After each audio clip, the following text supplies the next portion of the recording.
My name is Elena Cross, and I turned 18 last night. At exactly 11:57 p.m., my father leaned in close during my birthday party, his hand tight on my shoulder, his voice low enough that no one else could hear. After this, he whispered, smiling for the guests, "You're going to sign some papers for your Uncle Marcus. Nothing complicated, just routine." I smiled back. I nodded. And then I walked straight to the kitchen, opened my laptop, and made sure that by midnight there would be nothing left for them to take. Because here's the truth they didn't know. Everything they thought they owned, the lake house, the accounts, the investments, was never theirs. And in less than 24 hours, they were about to find out. But to understand what happened that night, you have to go back 6 years, to a place called Silver Pine Lake, the summer everything started. I was 12 the first time my grandfather took me there alone. No explanations, no big speech. He just showed up in his old truck, told me to grab my shoes, and drove me out of the city. 40 minutes later, we pulled up to a cabin that looked like it had been standing long before I was born, and would still be standing long after. The porch leaned slightly to the left, the screen door didn't close properly, and the whole place smelled like pine, smoke, and something warm I could never quite describe. "Grab that end," Grandpa said, lifting a wooden fence rail. So I did. We worked all morning. No rushing, no pressure. Just quiet listens. "Press here," he told me, guiding my thumb into the wood. "If it sinks, it's rotten. Don't ignore weak spots. They don't fix themselves." At the time, I thought he was talking about wood. He wasn't. The kind of love that doesn't need words. Inside, Grandma Lillian had lunch waiting. She didn't ask what I wanted. She already knew. We ate at the table my grandfather had built the year they got married. Solid. Unshakable. Like everything they believed in. That evening we sat on the porch, watching the lake turn gold. That's when he said it. "This place stays in the family, Elena." I smiled. That made sense. Then he added something I didn't understand back then. "Just remember, family isn't always blood. It's the people who show up." At 12, I thought it was just something wise adults say. Now I know, it was a warning. Where I came from and what I wasn't. Back home, everything felt different. Not bad. Just empty. We had a decent house, 3 bedrooms, clean, functional. But no warmth. My younger sister Chloe had the bigger room, newly decorated.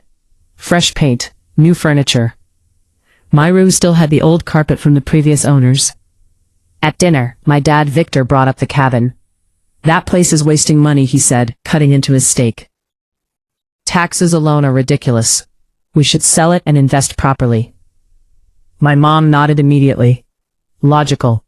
Practical. I spoke up quietly. "Grandpa said it stays in the family."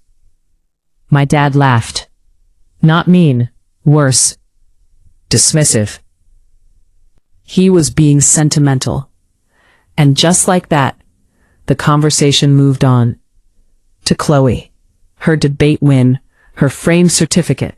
Her future. 2 weeks earlier, I had won the district science fair. No one mentioned it. The first sign something was wrong. Later that night, while clearing dishes, I saw something on the counter. A glossy flyer. Lakefront development, premium buyers ready. There was a phone number scribbled on it. Not in my dad's handwriting. I put it back exactly where it was. But something inside me shifted. Someone was already trying to sell something that wasn't theirs. The day everything changed. 2 years later, my grandfather died. I was 14.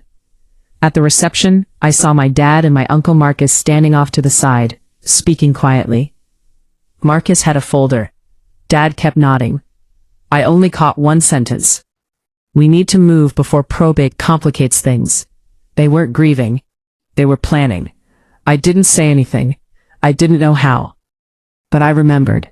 Grandma's last words. At 16, I lost my grandmother too. That time, it was different. She held my hand tightly, her voice barely there. "The cabin is yours, Elena." I froze. "Don't let them take it." I swallowed hard. I promise. She squeezed my hand once. Then she was gone. That night, I realized something I wish I hadn't. To my parents, this wasn't loss. It was opportunity. From that point on, the cabin became mine, quietly. Every weekend I went there, fixed things, learned things, protected it. Meanwhile, at home, the language changed. It stopped being Grandpa's cabin. It became the family property. And every time they said family, I knew they didn't mean me. The envelope. One cold November afternoon I found it, hidden behind old blankets in a closet at the cabin. An envelope. My name on it. Inside, a single business card. An attorney. And beneath her name, Cross Family Trust. My hand shook. Not from fear. From understanding. Grandma didn't leave that for my dad, or my uncle. She left it for me. I didn't call right away. But deep down, I knew one thing for certain. Something had already been put in motion. Something my family didn't know about. Something that would change everything. And now, back to last night. Standing in my kitchen at 11:58 p.m., laptop open, documents ready. I finally understood what my grandparents had been preparing me for. Not just to inherit something, but to protect it. At midnight, everything changed. And in the morning, my father and uncle were going to walk into a government office thinking they owned that cabin, only to find out, at exactly 8 o'clock a.m., everything my father believed shattered. But he didn't know that yet. 8 o'clock a.m., the move they never saw coming. While my family was still at home getting ready, I was already awake, calm, dressed, waiting. My phone buzzed. Margaret Hale, the attorney my grandparents had trusted long before I even understood what trust meant. "I'm here," she said. "Recorder's office just opened." I stepped outside onto the porch, the early morning air cold against my skin. "Do it," I replied. No hesitation, no fear, just timing. Inside the county recorder's office, Margaret walked straight to the counter and placed 2 documents down. The official trust records and a legal notice that would freeze the property completely. The clerk checked the system, paused, then stamped it. Filed, recorded, locked. At 8:14 a.m., my phone buzzed again. "It's done," Margaret said. And just like that, the cabin was untouchable. 8:30 a.m., their confidence. Downstairs, everything looked normal. My dad adjusting his shirt. My Uncle Marcus holding that same folder he always carried. Relaxed. Like men who thought they had already won. "We'll be back by lunch," my dad said, grabbing his keys. I looked up from my cereal. "Good luck," I said. Something in my tone made him pause. Just for a second, but not long enough to matter. They left anyway. 9:05 a.m., reality hits. I wasn't there, but I know exactly what happened. Because Margaret stayed, on purpose. Marcus walked up to the counter first, sliding the document across like he'd done it 100 times. A quitclaim deed. Fast, clean, simple. Or so he thought. The clerk typed in the property number, looked at the screen, typed again, then stopped. "I'm sorry," she said. "I can't record this." Marcus frowned. "What do you mean? The property isn't in your name." Silence. "It's held under a trust," she continued, "recorded years ago." My dad stepped forward. "That's not possible." The clerk turned the screen slightly. "Cross Family Irrevocable Trust, filed 6 years ago." Marcus's face drained. "There must be a mistake." "There isn't," she replied calmly. "There's also a legal notice filed this morning. The property is currently protected. No transfers allowed." That's when it hit them. Not slowly, not gently, all at once. The name that changed everything. "Who filed it?" my dad asked. The clerk pointed to the record. Margaret Hale. The same name they had found in my bag. The same name they ignored. Now sitting in official records they couldn't touch. Behind them in the waiting area, Margaret watched silently. She didn't need to say a word. The damage was already done.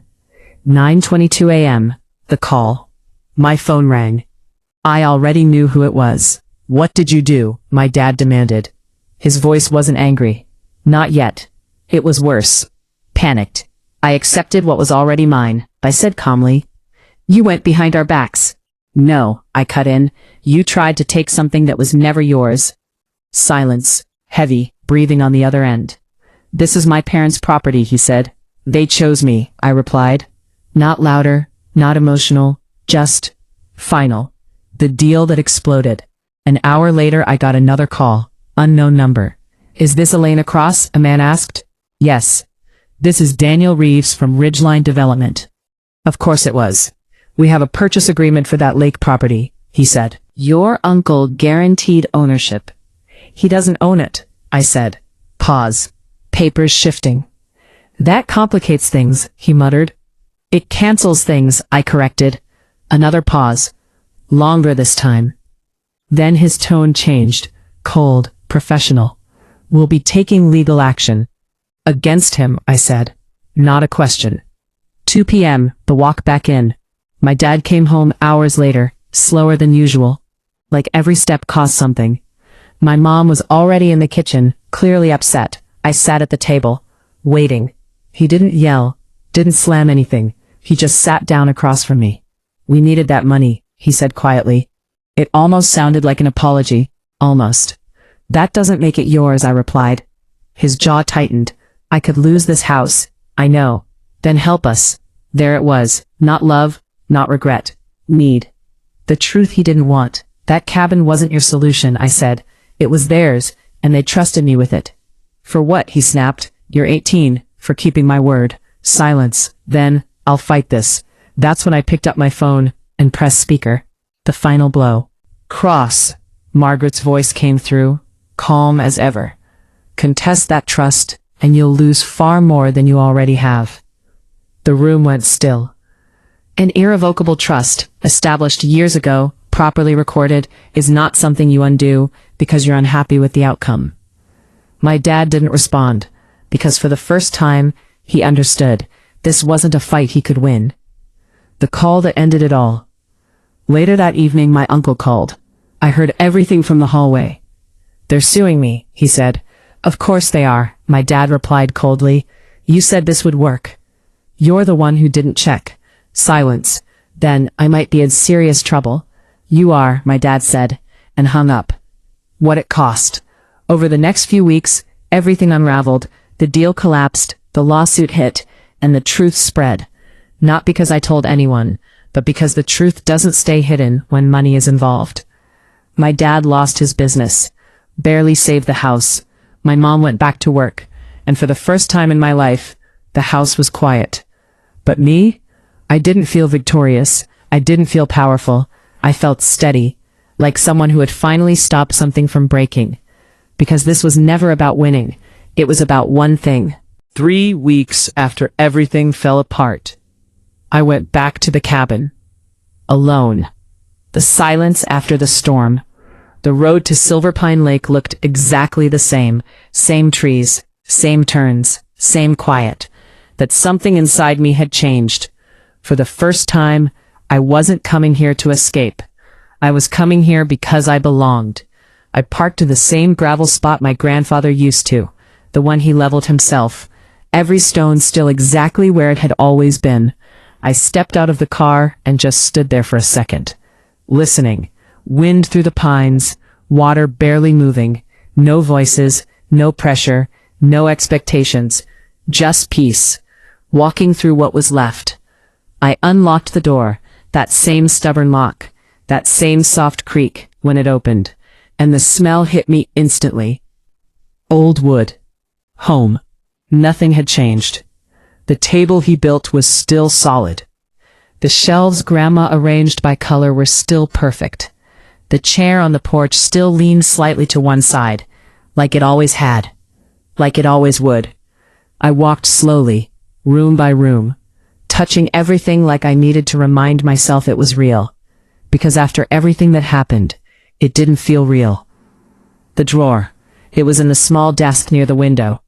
The one Grandpa used for bills and notes and things he didn't want to forget. I almost didn't open it. Almost.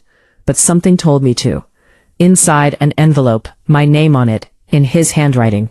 I froze. For a second I couldn't move, because deep down I already knew what it was. The letter. I sat down before opening it, carefully, like it might fall apart if I rushed. Inside was one page, blue ink, slightly uneven, exactly how he always wrote when he got tired. I started reading. Elena, if you're reading this, then things probably happened the way I thought they would. I wish I was wrong. My chest tightened. Your father isn't a bad man, but he confuses money with security and value with worth. And that's a dangerous mistake. I stopped for a second, because that line alone explained everything. I didn't leave this cabin to you because you're the oldest, or because you deserved it more. I left it to you because you were the only one who cared for it before. It was yours. My eyes blurred, but I kept reading. You never asked what it was worth. You asked what it needed. And just like that, every weekend, every repair, every quiet moment meant something more than I ever realized. The truth he saw before me. My sons will try to sell this place, not because they're evil, but because they don't understand it. I exhaled slowly, because he was right. Not wrong, not even surprised. Just right. So I made sure they couldn't. Simple, direct, final. Why me? The last part of the letter was shorter, but it hit the hardest. I chose you because you show up. And when things break, you fix them instead of walking away. I couldn't hold it together after that. Not fully, not completely. But it wasn't the kind of crying that breaks you. It was the kind that puts something back together. The line I'll never forget. At the bottom of the page, written slightly crooked. Take care of it. It took care of you first. I read that line 3 times. Maybe more. Because it wasn't just about the cabin. It never was. It was about everything. What I did next. I folded the letter carefully, put it back in the envelope, but I didn't leave it in the drawer. I kept it. Then I walked out to the porch, sat in his chair, the one he always used. For the first time since all of this started, I felt something I hadn't felt before. Not anger, not stress, not fear, clarity. What I finally understood. This was never about winning against my family, because there's no winning when it comes to people you love. This was about something else, something quieter, stronger, standing on something that couldn't be taken from me.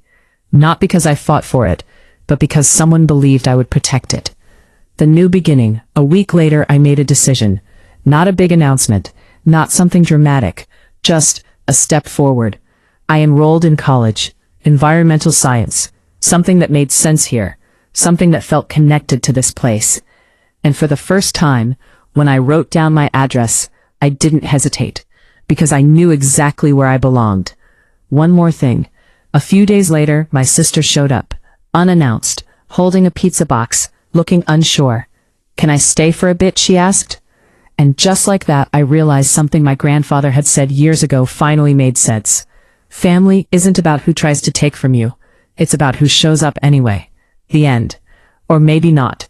I still talk to my parents, slowly, carefully. It's not fixed, not yet, maybe not ever. But that's okay. Because some things aren't meant to go back to how they were. Some things are meant to be rebuilt. I know exactly how to do that. Because I learned from someone who never taught with words, but taught me everything anyway. And I kept my promise. People think stories like this end with a victory, a courtroom win, a dramatic apology, a perfect ending where everything falls back into place. That's not what happened. What actually happened, the cabin stayed mine. Permanently. No more threats. No more paperwork. No more people trying to take it. My uncle disappeared from our lives almost overnight. Not physically at first, but socially, quietly. The kind of disappearance that happens when truth catches up with someone faster than they expected. My dad didn't fight the trust. Not because he agreed with me, but because deep down, he knew he couldn't win. The distance. For a while, we barely spoke. Same house, same rooms, but it felt like strangers passing each other in a hallway. No shouting, no arguments, just silence. Heavy, uncomfortable, real. My mom tried to act normal. Small conversations, routine questions. But even she knew things had changed in a way that couldn't be undone overnight. The first real moment, it happened weeks later. Nothing dramatic. No big setup. I was in the kitchen one evening when my dad walked in. He didn't sit. Didn't try to control the conversation. He just stood there. "I went by the cabin," he said. I looked up. That wasn't something I expected. "It's still standing strong," he added. A small pause. Then, "You've taken care of it." That was it. No apology, no speech. But for him, that sentence meant more than anything else he could have said. I nodded. "Grandpa taught me how." He looked down, then back at me. And for the first time, there was no argument behind his eyes, just acceptance. My mom, she came around differently, quieter, slower. One morning before work, she stopped by my room, held the door frame like she wasn't sure if she should come in. "I didn't understand," she said. Not defensive, not sharp, just honest. I thought I was protecting this family. I didn't answer right away, because for the first time, she wasn't trying to convince me. She was trying to understand me. "You still can," I said. She nodded, and that was enough for that moment. My sister, Kelsey, kept showing up at the cabin. At first, once a week. Then more. No tension, no guilt, just normal. We fixed things together, cleaned, talked about random stuff. One afternoon she looked around and said, "It feels different here." "It is," I replied. She nodded. "Better." And that's when I realized the cabin didn't just survive everything, it became something new. What I learned, I used to think strength meant fighting, standing your ground, winning. But that's not what this was. This was about knowing when to stay silent, knowing when to act, and knowing what actually matters. Because not everything valuable looks like money, and not everything expensive is worth keeping. The truth no one talks about. You don't win against your family, not really. Even when you're right, there's always something that hurts, something that changes, something that doesn't go back to the way it was. But sometimes, holding on to what's right matters more than keeping things comfortable. The cabin now, early mornings, coffee on the porch, the lake still and quiet. That chair my grandfather used, I sit there now, same spot, same view. And sometimes, I catch myself thinking the same way he used to, checking what needs fixing, not what something is worth. The last thing I'll say, my grandfather once told me, "Don't ignore weak spots." I thought he meant wood. Now I know. He meant people, decisions, moments. And life gives you a choice. Ignore them, or fix them before they break everything. I didn't fix my family. That wasn't something I could do alone. But I protected what mattered. I kept my promise. And in the end, that was enough.